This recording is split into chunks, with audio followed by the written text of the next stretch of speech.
Non Va ora in onda L'Avvocato risponde.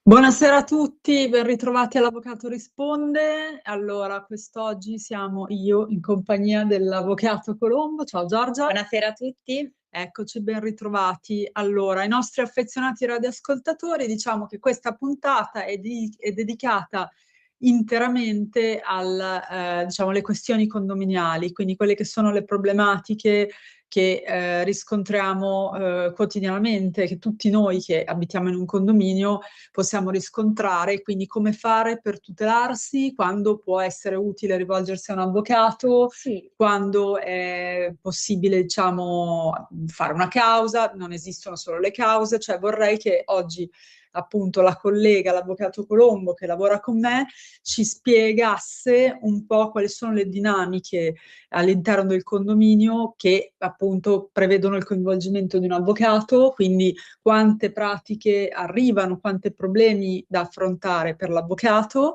e raccomando a tutti di chiamarci. Lo sapete che siamo sempre lì che vi tartassiamo, chiamateci perché per noi è fondamentale. Potete fare una chiamata allo 029294 7222. Potete anche mandare un WhatsApp al 340 67 09 659, però secondo me è consigliabile, approfittando della presenza dell'avvocato Colombo. Come sapete io non mi occupo di condomini, ma sicuramente c'è una persona più esperta di me. Grazie Celeste, è sempre molto gentile anche per la scelta degli argomenti, perché l'obiettivo ovviamente del nostro programma è quello di intercettare delle esigenze concrete, quindi oggi sarà una chiacchierata, anche un po' l'obiettivo è quello di darvi degli spunti anche per avvicinarvi forse anche a quello che è la nostra figura, il nostro ruolo, soprattutto in un ambito che è quello condominiale, dove oggettivamente le problematiche possono essere molte e magari non tutti sanno che il ruolo dell'avvocato può essere anche di supporto, non deve esserci per forza una causa, un contenzioso particolare, ma soprattutto a volte ci sono anche dei tempi tecnici da rispettare molto blindati, e quindi sapere prima come muoversi sicuramente vi agevola e vi impedisce di commettere anche errori. Sì.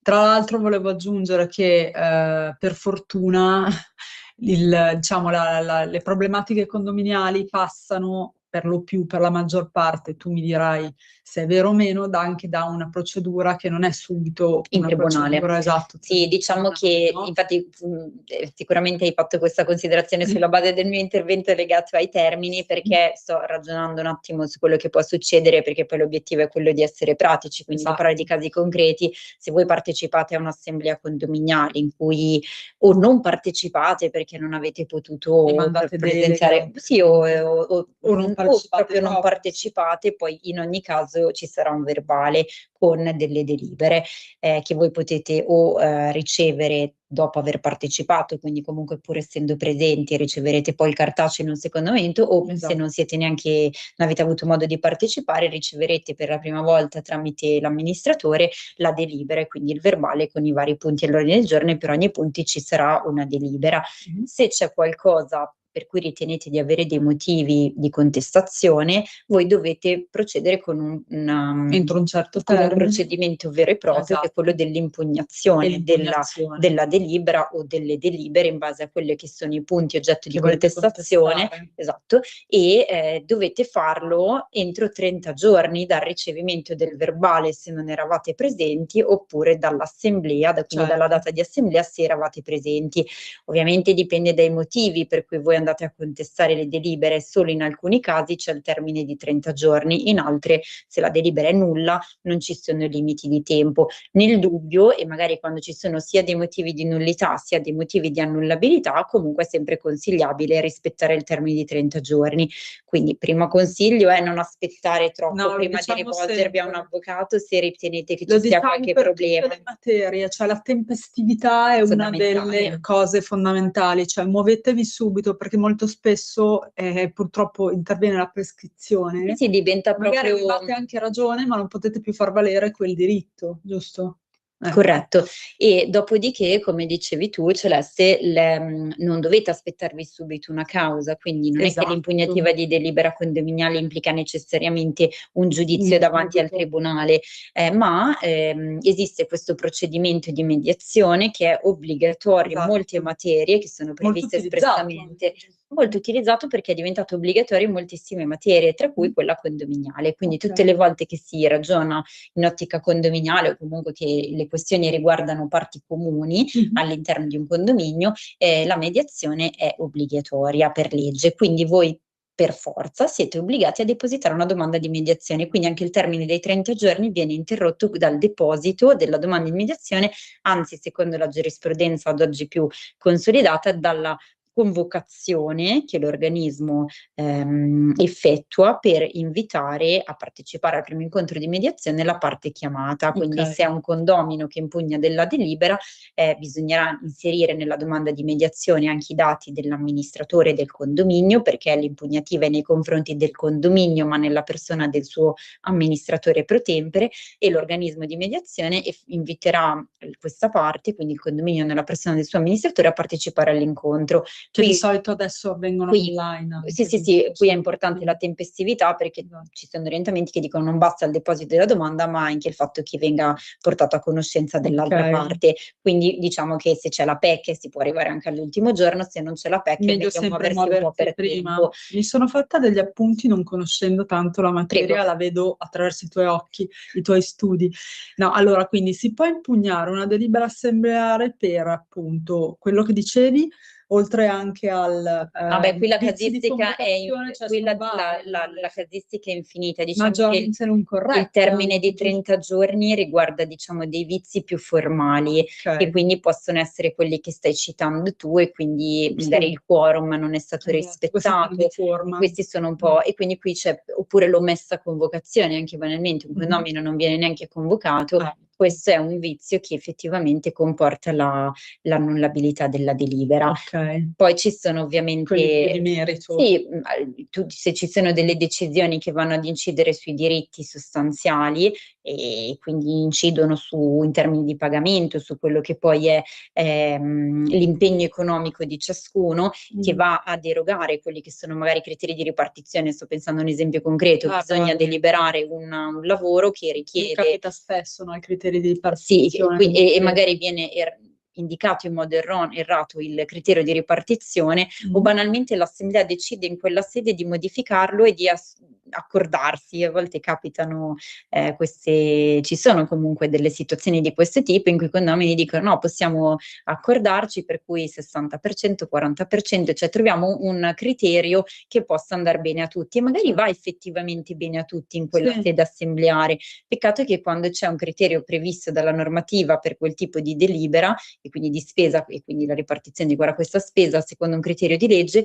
l'eventuale deroga ci può essere, ma serve l'unanimità, ma non dei presenti quel giorno all'assemblea, l'unanimità di tutti i partecipanti, che ovviamente non si trova quasi mai. Quindi se noi non abbiamo questa unanimità che consente di derogare a un criterio di legge, la delibera è radicalmente nulla e può essere impugnata senza limiti di tempo, anche a distanza di tantissimi anni. Questo è interessante perché il consiglio è sempre quello di ponderare e di stare attento quando si vanno ad assumere determinate delibere, perché potrebbero esserci delle ripercussioni nei confronti poi dei condomini che si troveranno a distanza di anni ad essere un tema molto dibattuto negli ultimi tempi, specialmente da quando ci sono tutti questi super bonus, eccetera.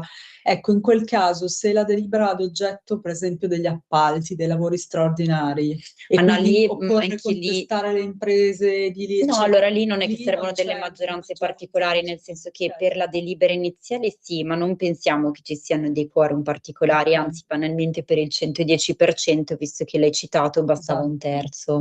Quindi... Infatti questo è il motivo per cui sono passate molte delibere senza magari, premesso che poi nessuno avrebbe potuto immaginare l'esito, e comunque ci sono anche dei Certo. casi positivi e bisogna assolutamente segnalarli. È chiaro che quelli che arrivano, Però sappiamo, è fatto di cronaca che quelle che arrivano non sono nel nostro studio ovviamente non sono i esatto. casi positivi, ma sono quelli negativi, e questo No, sicuramente ma poi fa c'è stato anche riflettere. un uso e consumo eccessivo del Sì, c'è stato superbonus. anche un'evoluzione molto Sì, certo, continuativa della normativa di riferimento, anche discontinua, con delle vero.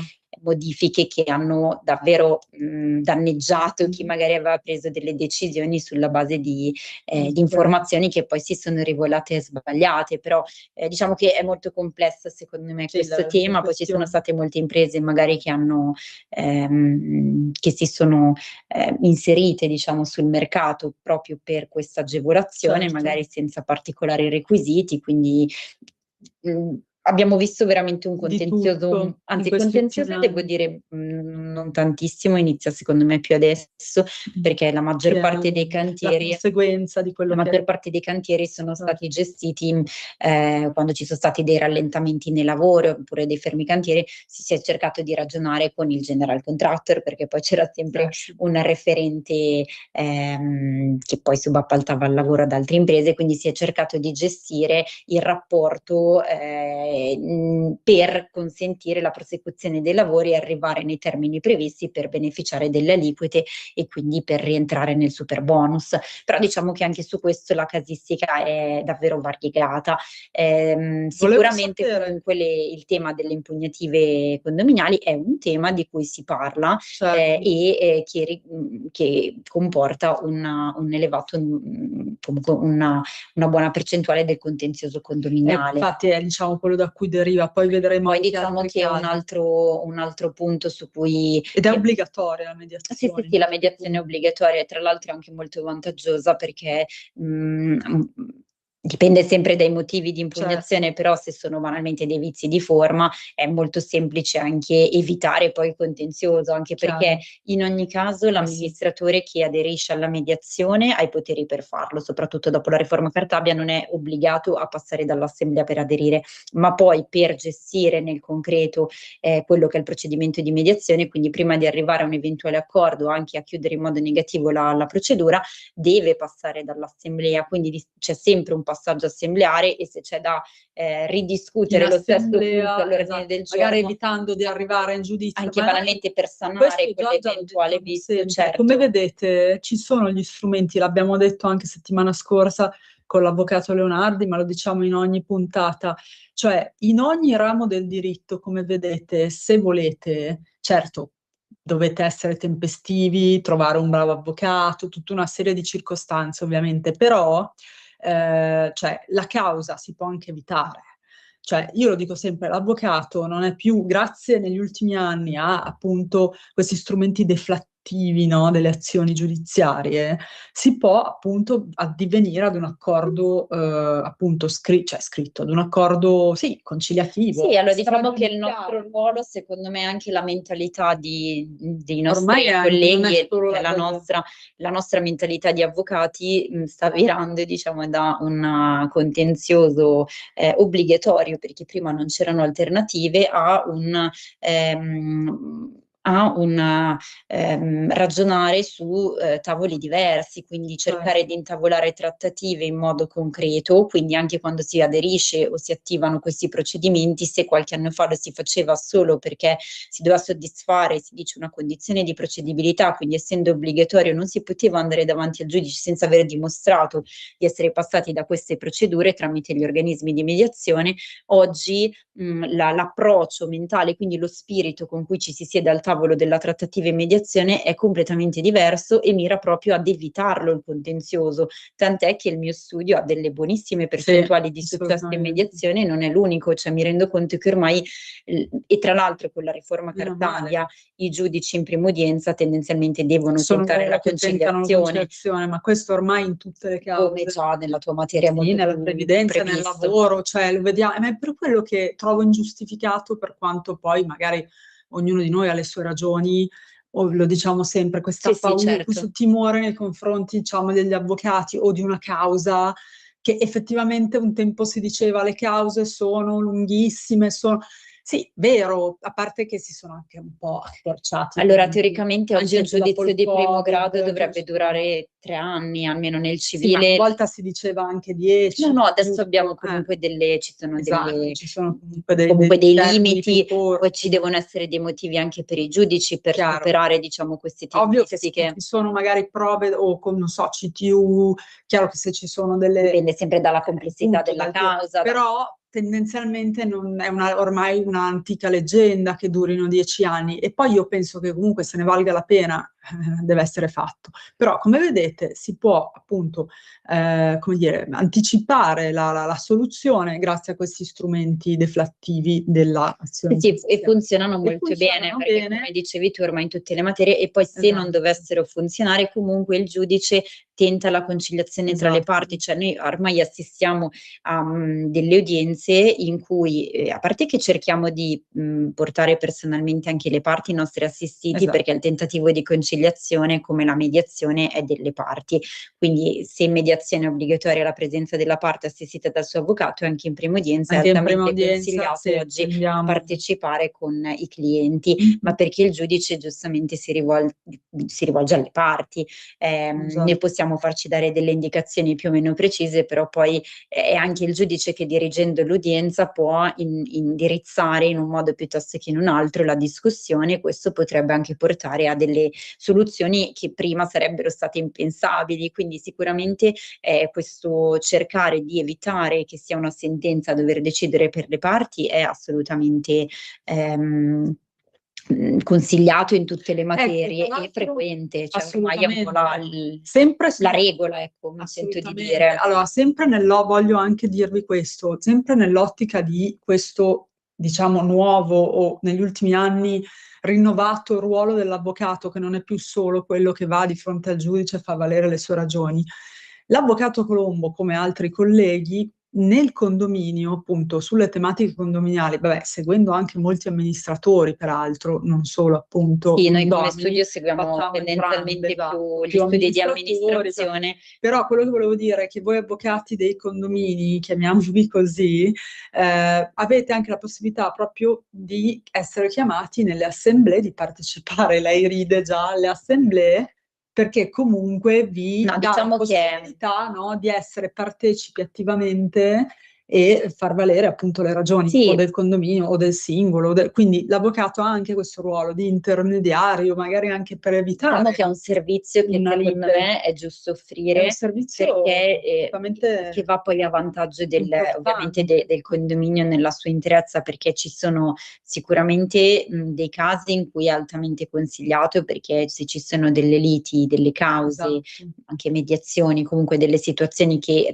interessano degli avvocati, quindi il condominio deve munirsi o è già assistito da un difensore o un avvocato, è chiaro che la partecipazione all'assemblea del legale consente a tutti di poter rivolgere delle domande, comunque è un'informativa molto più efficace rispetto a quella che può dare l'amministratore, perché ovviamente noi avvocati, se lavoriamo per i condomini, ci interfacciamo con il loro amministratore pro tempore, quindi noi, certo, che è rappresentante. Anche perché io il rapporto anche per email o per telefono ce l'ho con chi poi gestisce il condominio, certo. Quindi tutte le informazioni che arrivano da me poi vengono trasferite dall'amministratore ai condomini, esatto. E la sede più appropriata poi per discutere un po' più nel merito delle questioni anche con più dettagli è l'assemblea. Se partecipa l'avvocato all'assemblea, tutti possono rivolgere direttamente delle domande, quindi secondo me è un ottimo ormai servizio. sono anche partecipazione online. Sì, poi adesso spesso le assemblee comunque vengono...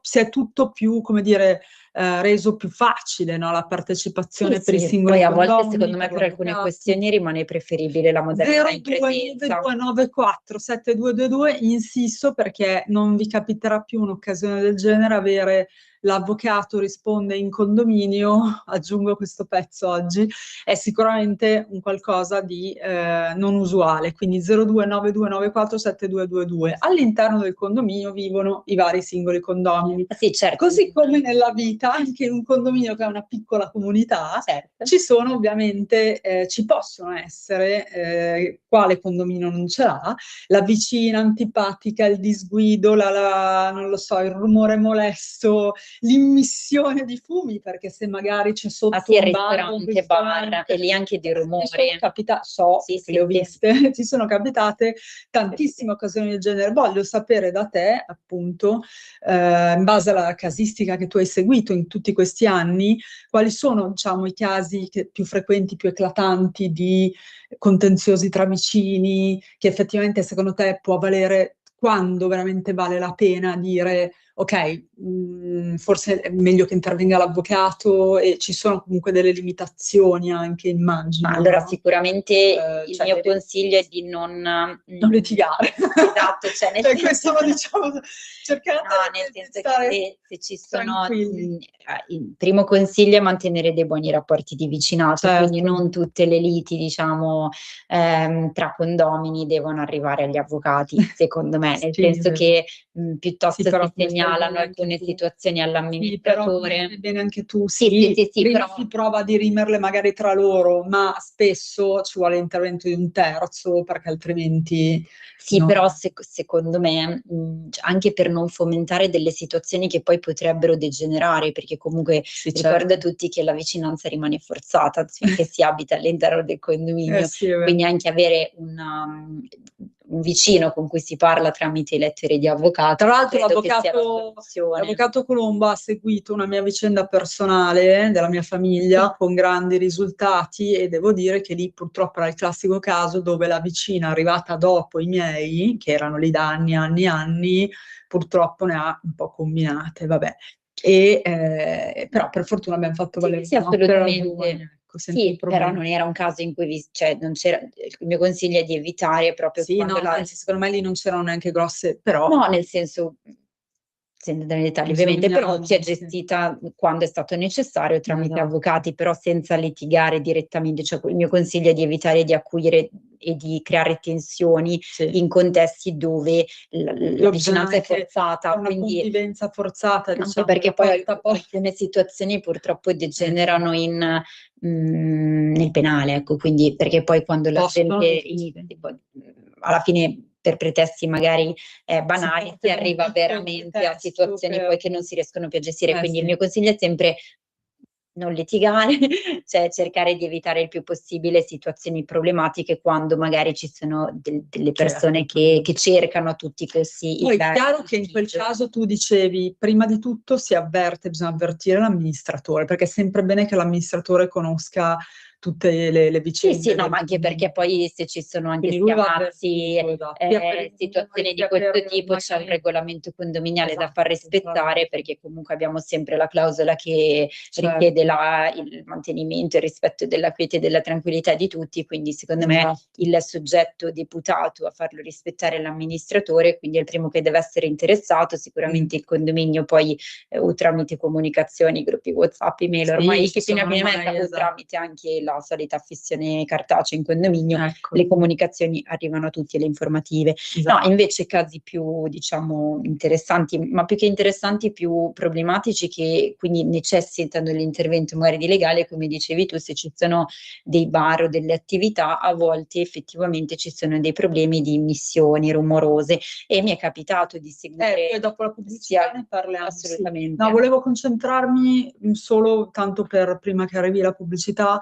su appunto anche il rapporto tra l'avvocato appunto del condominio e l'amministratore, cioè quando, Ma per secondo me esempio, deve esserci un rapporto di fiducia, tu come lo infatti definiresti? Un rapporto di di fiducia, fiducia? nel senso che l'avvocato diventa sia l'avvocato che viene chiamato per il contenzioso, quindi se il condominio viene chiamato in mediazione, allora Esatto. bisogna obbligatoriamente essere assistiti da un legale, ma diventa un consulente, perché Brava, comunque se questa c'è è la parola una che non mi veniva, io se dicevo c'è un intermediario, ma sì, secondo me è è un proprio un consulente, perché se c'è una delibera particolarmente complessa, magari preventivamente l'amministratore si rivolge a noi certo, per per un parere, verificare, esatto, e quindi ci chiede molti dei pareri proprio per verificare come impostare correttamente la delibera. Questo perché? Per prevenire le eventuali impugnative e quindi ridurre ed evitare completamente il rischio di contenzioso, ovviamente a vantaggio dei condomini. Scusami, fammi dire, Prego. perché è giusto che queste cose magari le persone non le conoscono, ma tu che lavori anche con dei appunto amministratori di condominio, avete anche uno, chiamiamolo sportello, che a breve poi verrà sviluppato. So che ridi perché questa Grazie, è è una bella idea, iniziativa. però esatto, avete, lo chiamo sportello, ma in realtà è cioè, come dire, una vera e propria consulenza giuridica, consulenza legale, assieme a un amministratore con cui lavori, e avete la possibilità di fare appuntamenti per sviluppare tutte le problematiche in condominio. Perché effettivamente nel momento in cui perché effettivamente quando noi ci troviamo a offrire consulenza agli amministratori ci accorgiamo di quanto sia importante l'attività tramite parere o comunque quello che può prevenire ed evitare davvero i contenziosi sia tra condomini sia nei confronti del condominio, e quindi l'idea e l'obiettivo di questo sportello, comunque di questo progetto, è di sensibilizzare, capire che l'avvocato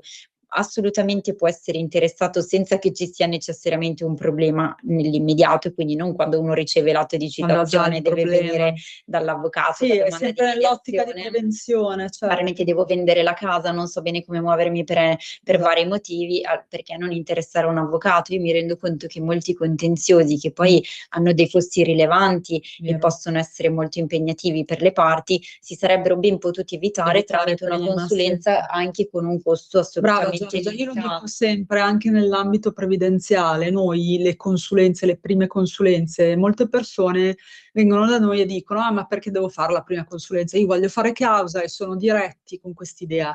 In realtà poi la prima consulenza è fondamentale, perché è proprio quella in cui noi studiamo la questione.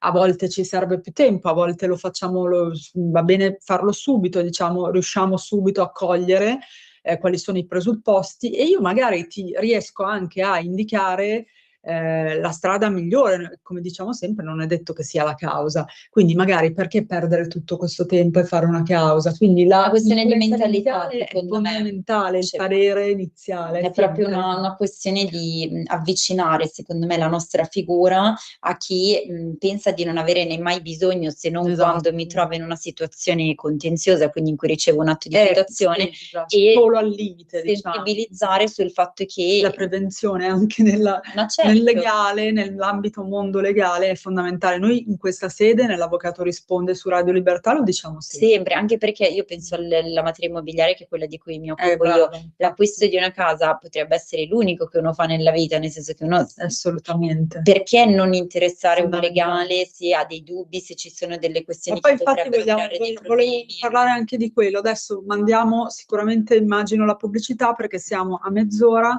e chi ci segue vedrà. A dopo. Stai ascoltando Radio Libertà, la tua voce libera, senza filtri né censura. La tua radio.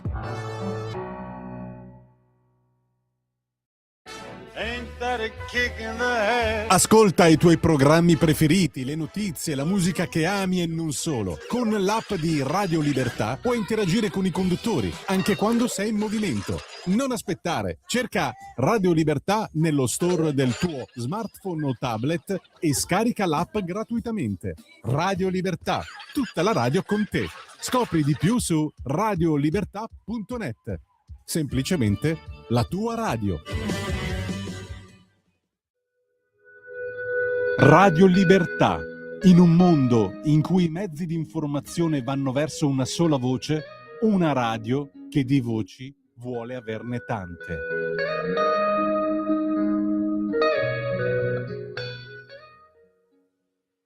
Un nuovo modo per sostenere la tua radio. Visita radiolibertà.net. Ti basta un click e potrai versare il tuo contributo volontario direttamente online. Potrai donare con ogni tipo di carta di credito, anche prepagata. Ti aspettiamo online Su radiolibertà.net. Sostieni la tua radio con il tuo contributo volontario. Radio Libertà. La tua radio. Diamo voce alla nostra gente. In quanti ti promettono trasparenza, ma alla fine ti ritrovi sempre con la bocca chiusa e non puoi dire quello che pensi? Radio Libertà non ha filtri né censure. Ascolta la gente e parla come la gente. Per la tua pubblicità visita il sito radiolibertà.net. Di nuovo a voi la linea.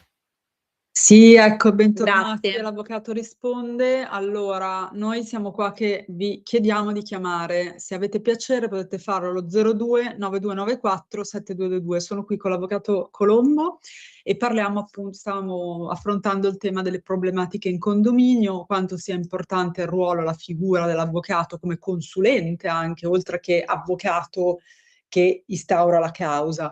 Per esempio, dicevamo, nelle liti tra vicini, quindi abbiamo detto immissioni di rumori e Sì, diciamo che una Quando si casistica, può- una casistica Esatto. che si propone, perché la vediamo, Mm. è proprio anche perché in tanti condomini molte volte ci sono dei negozi o comunque dei bar, Certo. delle attività che comunque hanno degli orari di per sé un po' incompatibili, diciamo, con le esigenze di chi vive, magari lavora tutto il giorno, quando torna a casa la sera avrebbe necessità di riposare.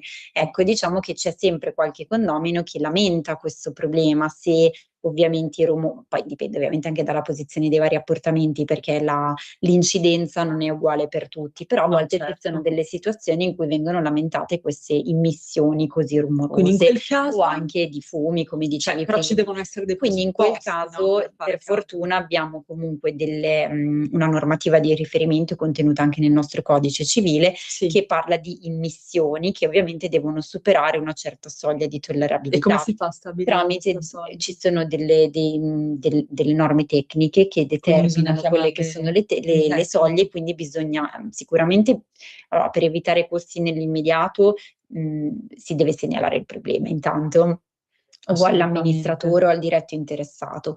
Poi si può attivare una mediazione. La mediazione, come dicevamo prima, è un procedimento obbligatorio, ma soprattutto, questo lo diciamo adesso, è informale rispetto al giudizio, quindi non ci sono delle preclusioni e quando si deposita la domanda di mediazione non siamo obbligati a depositare anche tutta la documentazione necessaria. Io non devo fornire la prova di quello che è la mia richiesta in sede di mediazione, anzi io posso anche decidere di valutare come muovermi nell'eventuale giudizio senza condividere fin da subito tutto quello che ho a disposizione, oppure posso decidere, per contenere i tempi, di attivare il procedimento Ok. e poi di procurarmi una prova nel corso del procedimento, e questa prova Chiaro che tutti questi aspetti poi sì, l'avvocato che deve sì, consigliarli, e poi sì. anche in base Però sono alle fondamentali, esigenze possono del fare cliente, differenza. perché Quindi di io- base serve una relazione tecnica Io per appurare. condomino, scusami, proprio l'ignoranza Sì, bieca. certo. Io condomino, sento la mattina mi sveglio e anziché sentire l'aria fresca sento un profumo di pollo tandori, tanduri Sì, come si chiama, pollo un altro thailandese. tema. No, a parte gli scherzi, cosa faccio? Chiamo No, allora l'avvocato? sicuramente Devo precostituire io qualche prova già? no, allora diciamo che intanto la percezione soggettiva in questi casi conta, perché se poi Ok. per la singola persona interessata dal problema è intollerabile, insopportabile, è chiaro che magari poi verrà smentita dall'eventuale consulente tecnico che verrà chiamato, ma di fatto se uno percepisce un problema o comunque una situazione invivibile, deve capire come muoversi innanzitutto. Quindi mi sono capitati tantissimi casi, sia di gente che aveva questo problema all'interno della propria abitazione, allora pur avendolo segnalato sia all'amministratore sia ai condomini che pensava potessero essere diciamo la causa del problema, perché poi anche lì nei confronti di chi ti rivolgi il problema riguarda magari le tubature, comunque le condotte che e quindi c'è un difetto di manutenzione o di costruzione che interessa proprio la struttura, e quindi in quel caso è legato al condominio e quindi il tuo interlocutore è legittimato passivo al condominio, oppure proviene da un'abitazione privata e quindi devi rivolgerti al proprietario. Ecco, la mediazione vi consente anche di evitare il problema di errare nella legittimazione, comunque di commettere errori di questo tipo. Magari vi rivolgete al condominio perché è un po' più facile, perché si passa dall'assemblea, e poi potete in quella sede nominare anche un tecnico d'accordo con l'altra parte e cercare di chiarire, oppure se magari la lamentela è già stata presentata e nessuno ha ascoltato le esigenze, consiglio di procurarvi prima una relazione tecnica e andare in mediazione con già un supporto. E lì bisogna chiamare un famoso CTP. Sì, cioè sono dei consulenti, poi ovviamente sì, allora diciamo che in base al tipo di problema il consiglio è sempre quello di rivolgervi a dei tecnici esperti per quel tipo di problema, quindi soprattutto su questa parte delle emissioni. Anche per le emissioni di rumori. Esatto, perché poi anche lì il classico, a me è capitato la signora, adesso poi anche lì bisogna distinguere, perché poi c'è chi si lamenta, magari ha un sonno leggerissimo e si lamenta dell'abbaiare del cane, anche lì, cioè io sono molto sensibile all'argomento, perché avendo un cane ovviamente è chiaro che il cane non può, cioè insomma si preferisce che non disturbi nelle ore notturne, poi dipende anche molto dall'ora, la tollerabilità. No, ma allora sicuramente però l'educazione è la prima cosa. Un rumore concreto, però esatto, anche se c'è sotto un bar, è chiaro che se si sposta il tavolo, la sedia, un po' di rumore c'è, però a volte ci sono anche degli accorgimenti per evitare, e poi volendo si possono insonorizzare i locali, però prima di far chiudere un'attività banalmente bisogna verificare che ci sia un superamento della soglia di tollerabilità, quindi serve una valutazione tecnica, assolutamente. Se poi non si risolve in mediazione, è chiaro che però vi serve questa relazione, quindi il mio consiglio è sempre, se comunque il problema persiste e poi avete quasi la certezza che sia confermato da una perizia tecnica, avvalersi già di un consulente fin da subito, anche prima di stare a una mediazione, non è un errore, perché tanto questa consulenza vi servirà anche nell'eventuale giudizio, tornerà comunque e buona, comunque è un elemento oggettivo sulla cui base voi potete far leva anche in ottica transattiva per cercare di trovare una soluzione, quindi comunque sicuramente il riscontro oggettivo e tecnico serve per capire se davvero c'è un superamento o se è legato a una percezione soggettiva e che quindi purtroppo non può essere portato davanti a un giudice. Poi è chiaro che, a prescindere da tutto, degli accorgimenti in ottica di quieto vivere e di buoni rapporti di vicinato si può sempre trovare. Poi ci sono stati dei casi in cui un solo condomino manifestava questa problematica, e in quel caso il problema era un bar, un'attività che, per quanto avesse già modificato gli orari per adeguarsi, la può fare chiunque. In quel caso io avevo rappresentato, tra l'altro neanche il condominio, perché poi il condominio aveva agito nei confronti del bar, il proprietario, e io rappresentavo il proprietario. Effettivamente c'è stata anche una CTU all'interno di questo giudizio, in cui sono stati indicati dei rimedi per ridurre questa incidenza a livello di immissioni, anche se non stavamo parlando di una problematica così sentita, però con pochi accorgimenti sulla base delle indicazioni di una CTU il problema è stato risolto, quindi in ogni caso basta poco. Poi in questo caso c'era stata anche una richiesta di risarcimento del danno morale, ovviamente su quello è molto più complicato far leva, perché devi comunque fornire una prova. Ne abbiamo parlato la scorsa puntata con Massimo, perché parlavamo di responsabilità medica, anche lì è un'altra materia, fornire una prova, elemento è molto però frequente. il punto proprio più difficile è quello, cioè anche perché forse qualcuno ci ha chiesto come si fa a valutare il danno biologico morale. Ci sono delle tabelle, lo valuta il giudice in via equitativa, però è sempre un punto veramente controverso, perché è difficile, cioè voi Sì. non potete stabilirlo prima. Sì, poi magari potete fare rientra una nella stima. personalizzazione del danno, cioè diciamo che il Sì, giudice esatto. può anche applicare la tabella, che è sempre prevede un range tra un minimo e un massimo, e lo Esatto, può ci sono aumentare o tabelle che ridurre però anche in base a quello che uno riesce. Esatto, cioè poi dipende veramente da tante circostanze. Anche Comunque nel diciamo caso. che in questi casi è molto difficile fornire questa prova, infatti nel mio caso di specie, in quello a cui sto pensando, non era Non era stata nessuna per- condanna assolutamente.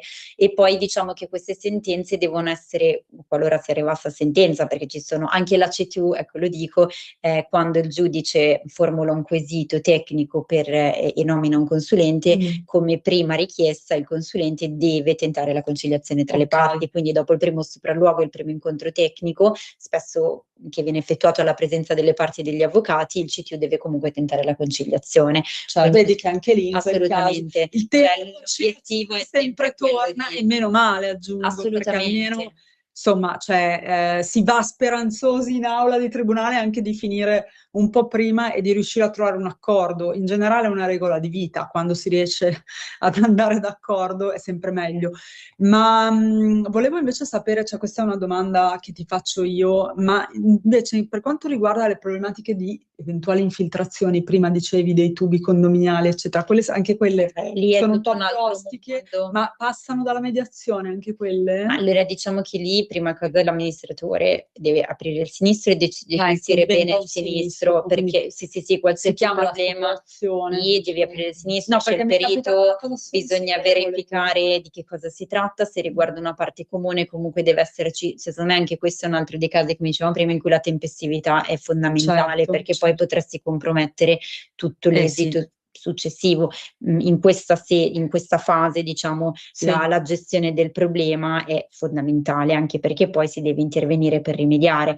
Poi l'assicurazione farà la sua offerta anche sulla base di quello che emerge in quella fase, ma dopodiché il diretto interessato, danneggiato da questo problema, una volta che viene individuata la causa, e se la causa riguarda una parte comune, potrà far valere le sue richieste, anche le sue ragioni e le sue richieste risarcitorie nei confronti di, in questo caso, il condominio. Se poi chiaro, anche lì dipende se l'infiltrazione è derivante da il piano di sopra. No, esatto, diciamo che l'accertamento, infatti l'apertura del sinistro e la verifica immediata è per capire la causa e quindi da dove viene il problema e quindi la natura della parte interessata che ha provocato l'infiltrazione, anche perché poi bisogna risolvere il problema. Te lo dico perché nel nostro condominio, e può essere un esempio da portare, c'è stata una infiltrazione che è scesa fino ai box da una terrazza. Che quindi poi anche lì la e lì terrazza avevano fatto un accertamento tecnico per verificare la causa. Abbiamo andato a vedere la parete, il grado di umidità, cioè sono tutte cose Anche molto perché tecniche poi che non possiamo inventarci noi certo, avvocati. anche perché poi il problema non è solo, diciamo, in questo caso non ho capito cosa era stato danneggiato, però non è magari solo una parete. esatto, non è solo la parete, magari su quella parete c'è un quadro, cioè bisogna considerare tutto, perché poi la richiesta risarcitoria varia a seconda di quello che viene danneggiato e come sempre magari la tempestività è fondamentale. Cioè ci sono una serie di magari il diretto interessato non ha neanche un appartamento ma un'attività, dei macchinari particolarmente costosi e quindi tutto questo fa aumentare poi la richiesta a livello di quantum e se non si trova la soluzione ovviamente il primo step è la mediazione. Ecco, in questo caso ne parlavo l'altra volta quando abbiamo fatto la puntata con l'avvocato Leonardi e diciamo che le compagnie di assicurazione non hanno ancora molto la mentalità di aderire alle mediazioni o comunque non sempre,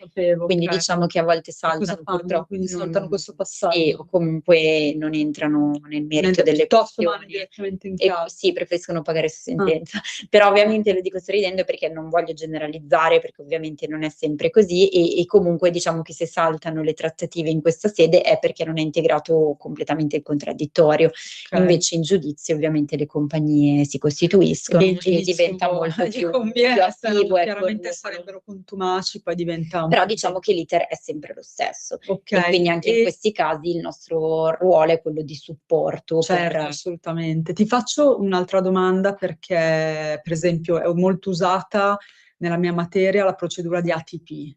cioè Anche da accertamento noi. tecnico preventivo. Volevo capire se anche, Sì, e sì. so che voi la Sì, fate sì. nel caso. Diciamo che per esempio in un caso come questo di Eh. infiltrazioni, Può l'alternativa, essere che in anche più questo caso è veloce. anche un'alternativa alla mediazione, perché l'accertamento tecnico preventivo è uno di quei procedimenti summari rapidi, Infatti, per più cui non è rapido. obbligatoria E la lo valuta mediazione. l'avvocato se sia Lo meglio valuta l'uno o l'avvocato. l'altro, esatto. Sicuramente uno può, diciamo che il vantaggio dell'ATP è che si presenta il problema con un ricorso, Esatto. quindi in tribunale ci si rivolge nei confronti dei soggetti coinvolti, il giudice attende ovviamente, fissa l'udienza, le parti che vengono chiamate nel procedimento si costituiscono, ma poi non si apre un vero e proprio giudizio, Esatto. semplicemente si nomina un tecnico che ha il compito di accertare e cristallizzare lo stato dei luoghi, viene nominato dal giudice Quindi e essere terzo imparziale. assolutamente, che si interfaccia con gli altri consulenti di parte, anche qua deve tentare la conciliazione, c'è anche un OTP, il 696 bis, che è proprio finalizzato alla conciliazione,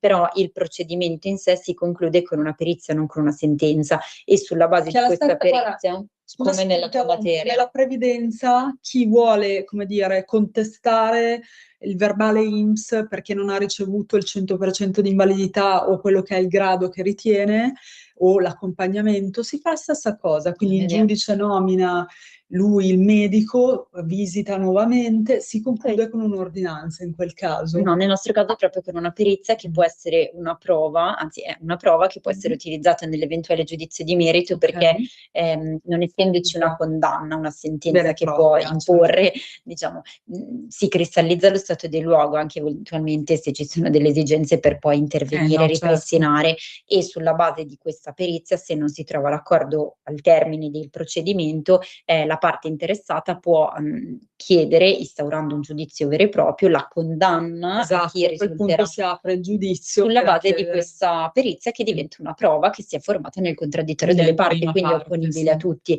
Chiaramente se qualcuno non ritiene che dal punto di vista tecnico ci siano delle discordanze o comunque delle problematiche, nella sede del giudizio vero e proprio che si incardina successivamente si può chiamare il CTU a fornire chiarimenti, si può chiedere un'integrazione di perizia, però diciamo che sono dei casi un po' rari, perché la regola è: noi abbiamo una prova formata nel contraddittorio che viene utilizzata nel giudizio successivo.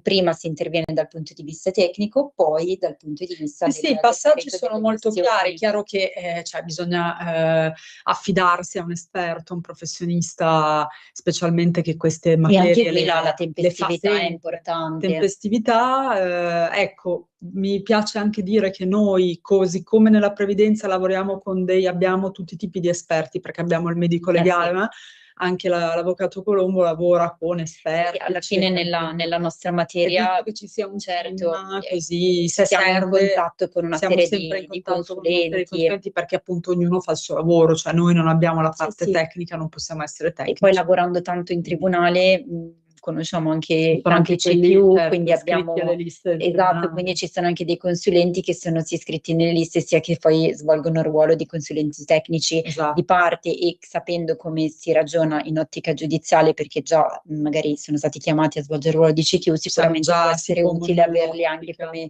consulenti di parte, perché sanno come relazionarsi, sanno come gestire questa fase procedurale, perché a volte non è solo la competenza, ma è anche la procedura che poi magari manca a chi non è esperto. No, ma infatti, come dicevamo prima, cioè in questo caso fare l'ATP o fare la mediazione, ecco, lì sta sicuramente all'esperienza, alla bravura, alla competenza anche dell'avvocato. Poi possono magari essere entrambe, andare a buon fine, entrambe interscambiabili, però ecco, l'avvocato esperto, noi lo diciamo sempre. Diciamo che in alcuni casi secondo me è preferibile l'ATP, ovviamente devi valutarlo nel caso concreto, quindi sì, come hai detto tu, è la tua esperienza che ti porta poi in base al caso a suggerire. Giorgia, io suggerisco sempre, chiaramente i nostri sono sempre dei suggerimenti, ma a volte mi vengono un po' i brividi quando sento dei clienti o dei ipotetici persone interessate che dicono, anche nella mia materia che è molto tecnica, avvocato, ho fatto scrivere una lettera a un amico avvocato che però è penalista e scrive una lettera di previdenza. Adesso è vero che il titolo vale in generale, anch'io potrei fare una lettera penale, però io e noi in generale, il nostro team, che è un team di persone che hanno varie materie, di cui si occupano di varie materie, cioè noi lo diciamo sempre, la specializzazione o comunque l'esperienza fa veramente tanto.